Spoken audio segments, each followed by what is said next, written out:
അടുത്ത് എന്ത് സംഭവിക്കാൻ പോകുന്നു? അത് ജീവിതമായാലും പരീക്ഷണമായാലും എന്തു തന്നെയായാലും അടുത്ത് എന്ത് സംഭവിക്കാൻ പോകുന്നു എന്നതിന്റെ ഒരു പ്രതീക്ഷ നമുക്ക് എല്ലാവർക്കും ഉണ്ടായിരിക്കും. 2024 അവസാനിച്ചു, 2025 കടക്കാൻ പോവുകയാണ്. പൊതുവെ എല്ലാ വർഷവും നവംബർ ഡിസംബർ മാസം വന്നാൽ നമ്മൾ മറക്കാതെ ചെയ്യാറുള്ള ഒരു വീഡിയോ ഉണ്ട്, ബാബ വാങ്കെ നാസ്ട്രോഡമസ് പ്രവചനം. അപ്പോ ഈ പ്രവചനമെല്ലാം സത്യമാണോ എന്ന് ചോദിച്ചാൽ അല്ല, എല്ലാം സത്യമൊന്നും അല്ല. സത്യവും മിഥ്യയും ചേർത്ത് എന്തെല്ലാം അതിൽ പറഞ്ഞിട്ടുണ്ട് എന്നുള്ളതാണ് നമ്മൾ അറിയാൻ പോകുന്നത്. 2025 ഇവർ ഇതെല്ലാം നടക്കുമെന്ന് പറഞ്ഞിട്ടുണ്ട് എന്ന് പല വെബ്സൈറ്റിൽ പറഞ്ഞിട്ടുണ്ട്. അവയെല്ലാം ഒന്നിച്ചു ചേർത്ത് നമുക്കിവിടെ അറിയാം. 2025 പ്രഡിക്ഷൻ.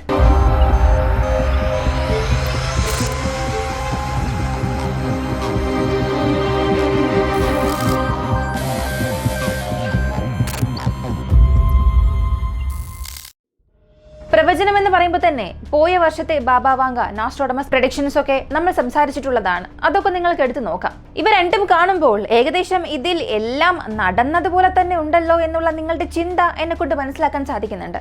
അതുപോലെ ഞാൻ ഇപ്പോൾ പറയാൻ പോകുന്ന ചില കാര്യങ്ങൾ കേൾക്കുമ്പോൾ ഇത് പോയ വർഷം, അതിന് മുൻപുള്ള വർഷം ഇതെല്ലാം പറഞ്ഞു കേട്ടതാണല്ലോ എന്നും തോന്നാം. പുതുതായി ചില കാര്യങ്ങൾ കൂടെ ഉണ്ട് ഇതിൽ. ആദ്യത്തെ കാര്യം ബാബ വാങ്കെ പറഞ്ഞത് ടെലിപ്പതി. മനസ്സ് മനുഷ്യ മസ്തിഷ്കത്തിന്റെ തരംഗങ്ങളിൽ നേരിട്ട് ആശയവിനിമയം നടത്തും. അങ്ങനെ ആശയവിനിമയം നടത്തുന്നത് കൊണ്ട് എത്ര വലിയ ദൂരമായിരുന്നാലും പ്രശ്നമില്ല, നമ്മളെ കൊണ്ട് മറ്റുള്ളവരുമായി സംസാരിക്കാൻ സാധിക്കും. അതും തലച്ചോറിനുള്ളിൽ ചെന്ന് സംസാരിക്കാൻ സാധിക്കും. തലച്ചോറിൽ നിന്നും വരുന്ന സിഗ്നൽസ് നമുക്ക് അനുഭവിക്കാൻ കഴിയും എന്നുള്ള ഒരു വിവരം നൽകിയിട്ടുണ്ട്. ഇത് സത്യത്തിൽ ഇപ്പോൾ സംഭവിച്ചുകൊണ്ടിരിക്കുകയാണ്. ന്യൂറോലിങ്ക് 2025 ഒരു പക്ഷേ ഒരു വലിയ സംസാര വിഷയമായേക്കാം. അതുകൊണ്ട് തന്നെ ഈ ടെലിപ്പതിയെ കുറിച്ച് വളരെ വലിയ രീതിയിൽ തന്നെ ഇപ്പോൾ സംസാരിക്കുന്നുണ്ട്. ബാബ വാങ്കയും പറഞ്ഞിട്ടുള്ളതായി പല മാധ്യമങ്ങളിലും ഇത് പരാമർശിച്ചിട്ടുണ്ട്.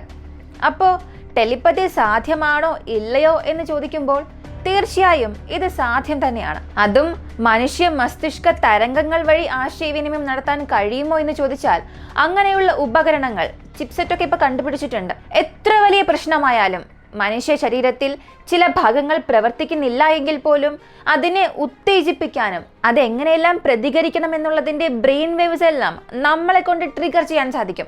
ബ്രെയിൻ വേവിനെ പോലും നമ്മെ കൊണ്ട് റീഡ് ചെയ്യാൻ കഴിയുമെന്ന് എലൻ മസ്കിന്റെ ന്യൂറോലിങ്ക് കാണിച്ചു തന്നിട്ടുണ്ട്. ഇത് വരാനുള്ള സാധ്യതയുണ്ട്. അപ്പോ ഇത് ശരിയാണ്. അടുത്തത് ഗ്ലോബൽ ക്രൈസിസ്, ആഗോള പ്രതിസന്ധി. ഈ ആഗോള പ്രതിസന്ധിയിൽ ബാബ വാങ്കെ, നോസ്ട്രോഡമസ് രണ്ടുപേരും പറയുന്നതിൽ ഒരു കാര്യം സമാനമായുള്ളത് യൂറോപ്പ്, ഫാൾ ഓഫ് യൂറോപ്പ്, യൂറോപ്പിന്റെ തകർച്ച.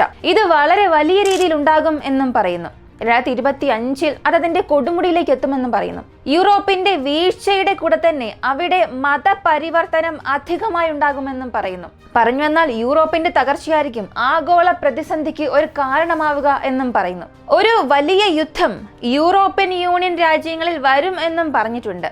അത് തീർച്ചയായും റഷ്യ ഉക്രൈൻ യുദ്ധം അല്ല എന്നും പറയുന്നുണ്ട്. അതെന്താ അങ്ങനെ?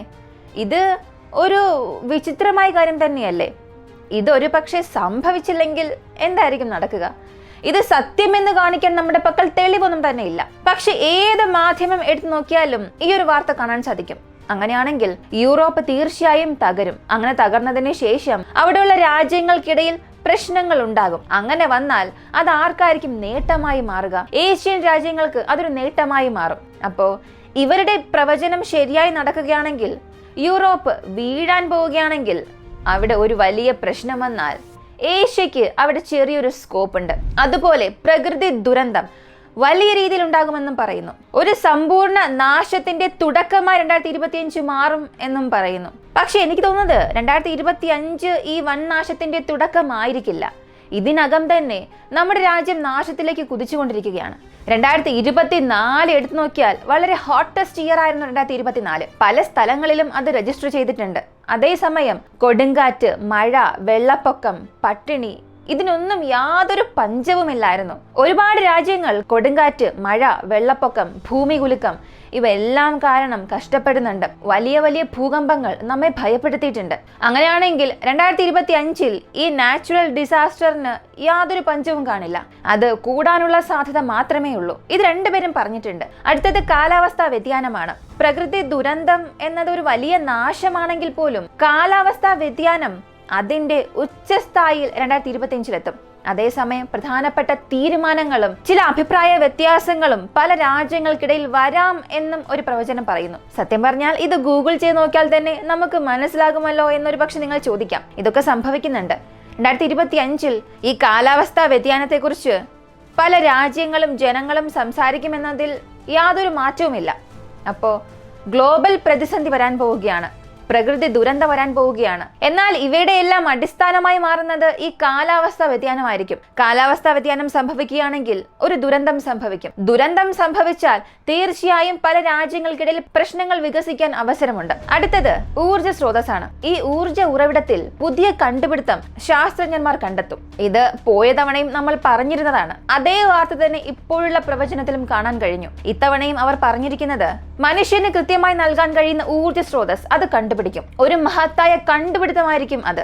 മനുഷ്യരാശിയുടെ ചരിത്രത്തെ തന്നെ മാറ്റിമറിക്കുന്ന ഒരു കണ്ടുപിടുത്തമായിരിക്കും അതെന്നും പറയുന്നു. അങ്ങനെയാണെങ്കിൽ ഇനി വരാൻ പോകുന്ന പുതിയ ഊർജ്ജ സ്രോതസ്, ആണവോർജ്ജത്തിനും അപ്പുറം എന്ത് ഊർജ്ജ സ്രോതസ് ഉണ്ടെന്നറിയില്ല. അങ്ങനെ ഒന്ന് കണ്ടെത്തുകയാണെങ്കിൽ ആ ഒരു അവസ്ഥ എങ്ങനെയായിരിക്കും എന്നുള്ളത് നിങ്ങൾ തന്നെ ഒന്ന് ചിന്തിച്ചു നോക്കുക. ടാബ്ലറ്റ് സൈസിലുള്ള ചെറിയ ആറ്റം ഉപയോഗിച്ച് വലിയ ജനറേറ്റർ പല വർഷം ഉപയോഗിക്കാം എന്നുള്ളതാണ് ആണവോർജ്ജം. ഈ ആശയം വലുതാക്കാൻ പല വീടുകളിലും ആണവോർജ്ജം ഉപയോഗിക്കാനുള്ള പല ശ്രമങ്ങൾ ചില രാജ്യങ്ങൾ എടുക്കുന്നുണ്ട്. ഓരോ വീട്ടിലും ചെറിയ ആണവ റിയാക്ടർ വയ്ക്കണം എന്നുള്ളതാണ് പലരുടെയും പ്രതീക്ഷ. എന്നാൽ ഇത് സാധ്യമാണോ ഇല്ലയോ എന്ന ചോദ്യത്തിനുള്ള ഉത്തരം 2025 നമുക്ക് തീർച്ചയായും ലഭിക്കും. കാണാം എന്ത് സംഭവിക്കുമെന്ന്. അടുത്തത് മെഡിസിനിൽ ഒരു ബ്രേക്ക് ത്രൂ സംഭവിക്കും. മെഡിസിനൽ ബ്രേക്ക് ത്രൂ എല്ലാ വർഷവും സംഭവിക്കുന്നുണ്ട്. ക്യാൻസർ ഭേദമാക്കാനുള്ള മരുന്ന്, പ്രമേഹം തടയാൻ, ഇങ്ങനെ പല കാര്യങ്ങൾ ഓരോ വർഷവും സംഭവിക്കുന്നുണ്ട്. എപ്പോഴും ഇങ്ങനെയെല്ലാം നിലനിൽക്കുന്നതിനാൽ ഇതിന് എന്ത് വിശദീകരണം നൽകണം എന്നറിയില്ല. അടുത്തത് മേജർ സ്പേസ് ഡിസ്കവറി. 2025 ബഹിരാകാശത്ത് ഒരു പുതിയ കണ്ടെത്തൽ ശാസ്ത്രജ്ഞന്മാർ കണ്ടെത്തും. ഇതുവരെയും ഈ ഒരു പ്രപഞ്ചം ഇങ്ങനെയൊക്കെ ആയിരിക്കും എന്ന് നമ്മൾ ചിന്തിച്ചു കൊണ്ടിരിക്കുന്നു. അവയെല്ലാം തല കീഴാക്കി മാറ്റുന്ന രീതിയിലുള്ള ഒരു കണ്ടുപിടുത്തമായി അത് മാറാൻ പോകുന്നുവെന്നും പറയുന്നു. ഇത് നടക്കാൻ നിരവധി അവസരങ്ങളുണ്ട്. അപ്പോൾ 2025 നമുക്ക് പ്രതീക്ഷിക്കാം, വളരെ വലിയ രീതിയിൽ അത് പ്രതീക്ഷിക്കാം. ഭൗമ രാഷ്ട്രീയ മാറ്റം സംഭവിക്കുമെന്ന് അടുത്ത് പറയുന്നു. ഒരു മൾട്ടിപ്പിൾ വേർഡ് രൂപം കൊള്ളാൻ സാധ്യതയുണ്ട്. ഒരു പുതിയ കൂട്ടം അവിടെ സൃഷ്ടിക്കപ്പെടും. പഴയ ആളുകളെല്ലാം തന്നെ തുടച്ചു മാറ്റപ്പെടും. പറഞ്ഞു വന്നാൽ ഒന്നും തന്നെ ഇല്ലാതെ പഴയതെല്ലാം നശിക്കുകയും അത് കാരണം ഒരു ജിയോ പൊളിറ്റിക്കൽ ഷിഫ്റ്റ് 2025 സംഭവിക്കാൻ സാധ്യതയുണ്ടെന്നും പറയുന്നു. ഈ പുതിയ ജിയോ പൊളിറ്റിക്കൽ ഷിഫ്റ്റ് എന്ന് പറയുമ്പോൾ തീർച്ചയായും ചൈന, റഷ്യ, ഇന്ത്യ, ഈ ബ്രിക്സ് ഇവരായിരിക്കും വരിക. അതിന് പുറകിൽ ഏതൊക്കെ രാജ്യങ്ങൾ, ഏതൊക്കെ സംഘടന വരുമെന്നുള്ളത് നമുക്ക് വരും മാസങ്ങളിൽ തീർച്ചയായും അറിയാൻ സാധിക്കും. അടുത്തത് ആർട്ടിഫിഷ്യൽ ഇന്റലിജൻസ് ഇന്റഗ്രേറ്റഡ്. വളരെ വലിയ രീതിയിൽ കൃത്രിമ മനുഷ്യരും കൃത്രിമ പദ്ധതികളും അവിടെ വരുമെന്നും പറയുന്നു. ഇത് ഇപ്പോഴും സംഭവിച്ചുകൊണ്ടിരിക്കുകയാണ്. 2025 ഡ്രോൺ വാർഫെയറിന്റെ ഒരു എക്സ്ട്രീം പീക്ക് പോയിന്റ് ഉണ്ടാകുമെന്ന് പറയുന്നു. ഈ ഡ്രോൺ വാർഫെയറിന് ഒരു എൻ കാർഡ് എന്ന രീതിയിൽ ആർട്ടിഫിഷ്യൽ ഇന്റലിജൻസിന്റെ വളർച്ചയുണ്ടാകുമെന്നും പറയുന്നു. അപ്പോൾ ഇവയെല്ലാം നോക്കുമ്പോൾ തീർച്ചയായും ആർട്ടിഫിഷ്യൽ ഇന്റലിജൻസ് 2025 ഒരു വലിയ ചർച്ചാ വിഷയമായി മാറും. അടുത്തത് പരിസ്ഥിതി ദുരന്തം. ഈ പരിസ്ഥിതി പ്രതിസന്ധി ബ്രസീലിൽ ഒരു വലിയ പ്രശ്നം ഉണ്ടാകുമെന്നും പറയുന്നു. ബ്രസീലിൽ ഉണ്ടാകുന്ന പ്രശ്നം കാരണം ഭൂമിക്ക് ഒരു വലിയ പ്രശ്നം ഉണ്ടാകും എന്നൊരു അഭിപ്രായം പറഞ്ഞിട്ടുണ്ട്. ഇവിടെ ലോക നേതൃത്വ മാറ്റം സംഭവിക്കും, പകർച്ചവ്യാധി ഉണ്ടാകുമെന്നും പറയുന്നു. ഇതൊക്കെ നമുക്ക് നിഷേധിക്കാനാകില്ല. വേൾഡ് ലീഡർഷിപ്പ് സംഭവിക്കും. തീർച്ചയായും ഡൊണാൾഡ് ട്രംപ് അടുത്ത 2025 അദ്ദേഹത്തിന്റെ ഓഫീസിലേക്ക് വരും. പകർച്ചവ്യാധി വികസിക്കാൻ സാധ്യതയുണ്ടോ എന്ന് ചോദിച്ചാൽ അത് ആരെക്കൊണ്ടും പ്രവചിക്കാൻ കഴിയാത്തൊരു കാര്യമാണ്. എത്ര വലിയ ശാസ്ത്രജ്ഞന്മാർ ആയാൽ പോലും ഇങ്ങനെ ഒരു പകർച്ചവ്യാധി ഉണ്ടാകുമോ എന്ന് ചോദിച്ചാൽ വരും, വരാതിരിക്കാം, എങ്ങനെയായിരിക്കും അവർ പറയുക. പക്ഷെ ഇങ്ങനെയുള്ള പ്രവചനങ്ങളിൽ എപ്പോഴും പകർച്ചവ്യാധിയെക്കുറിച്ചുള്ള ഒരു അഭിപ്രായങ്ങൾ എപ്പോഴും പറയുന്നുണ്ട്. പ്രധാനമായും ഒരു നല്ല കാര്യം ഇവിടെ പറഞ്ഞിരിക്കുന്നത് വിശപ്പിന് ഒരു അവസാനം ഉണ്ടാകുമെന്നാണ്. End of hunger. പല രാജ്യങ്ങൾ വിശപ്പും പട്ടിണിയും കാരണം കഷ്ടപ്പെടുന്നുണ്ട്. ഇനി അതൊരിക്കലും ഉണ്ടാവുകയില്ല. ഇനി ഒരിക്കലും ആ രാജ്യങ്ങളിൽ പട്ടിണി ഉണ്ടാകില്ല എന്നുള്ള ഒരു നല്ല കാര്യം പറഞ്ഞിട്ടുണ്ട്.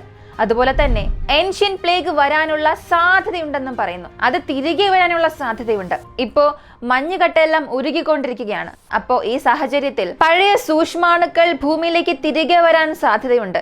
അല്ലെങ്കിൽ ഇടയ്ക്ക് ലാബിൽ നിന്ന് 300 ചെറിയ വൈറസ് ഒക്കെ രക്ഷപ്പെട്ടിങ്ങുള്ള വാർത്തകൾ നമ്മൾ കേൾക്കാറുണ്ട്. ഇങ്ങനെയുള്ള കാര്യങ്ങൾ വഴി പുരാതനമായ ഒരു രോഗം 2025 പടരാൻ സാധ്യതയുണ്ടെന്നും ഒരു പ്രവചനം പറഞ്ഞിട്ടുണ്ട്. മൊത്തത്തിൽ ഇപ്പോഴുള്ള പ്രശ്നങ്ങളിൽ നിന്ന് ബ്രസീൽ ഉണ്ടാകുന്ന മാറ്റങ്ങൾ, ലീഡർഷിപ്പ് മാറ്റം, വേൾഡ് ലെവലിൽ ജിയോ പൊളിറ്റിക്കൽ ഷിഫ്റ്റ് ഉണ്ടാകും, പ്ലേഗ് പോലുള്ള രോഗങ്ങൾ വരാൻ സാധ്യതയുണ്ട്. ഇതെല്ലാം ഒരു പ്രവചനമായി പറയുകയും ഇതിന്റെ കൂടെ ചില കാര്യങ്ങൾ കൂട്ടിച്ചേർത്തും പല വെബ്സൈറ്റിൽ പറഞ്ഞിട്ടുണ്ട്. ഇതൊക്കെ അറിഞ്ഞതിന് ശേഷം ഇതിൽ എന്തൊക്കെ സംഭവിക്കാൻ സാധ്യതയുണ്ട്, ഏതൊക്കെ സംഭവിക്കാൻ സാധ്യത ഇല്ല എന്നുള്ളത് നിങ്ങളുടെ പ്രവചനമായി അത് താഴെ കമന്റിൽ പറയുക. നമ്പർ വൈസ് പറയാം. 1 ഇത് സംഭവിക്കും, അല്ലെങ്കിൽ 2 ഇത് സംഭവിക്കാൻ സാധ്യതയില്ല എന്നൊക്കെ കാണാം. നിങ്ങളിൽ ആരൊക്കെ പ്രവചിച്ചത് എങ്ങനെയൊക്കെ സംഭവിക്കും, എപ്പോ സംഭവിക്കും, സംഭവിക്കുമോ ഇല്ലയോ എന്ന്. ഈ ഒരു വീഡിയോയെ കുറിച്ചുള്ള നിങ്ങളുടെ അഭിപ്രായം കമന്റിൽ പറയുക. ഇനി ഞാൻ പറയാത്ത ഏതെങ്കിലും പ്രവചനങ്ങൾ ഉണ്ടെങ്കിൽ അതും നിങ്ങൾക്ക് കമന്റിൽ ചേർക്കാം. ഇതുവരെയും നമ്മുടെ ചാനൽ സബ്സ്ക്രൈബ് ചെയ്ത് സപ്പോർട്ട് ചെയ്യുന്ന എല്ലാവർക്കും ഒരുപാട് നന്ദി. മറ്റൊരു വീഡിയോയുമായി വീണ്ടും കാണാം.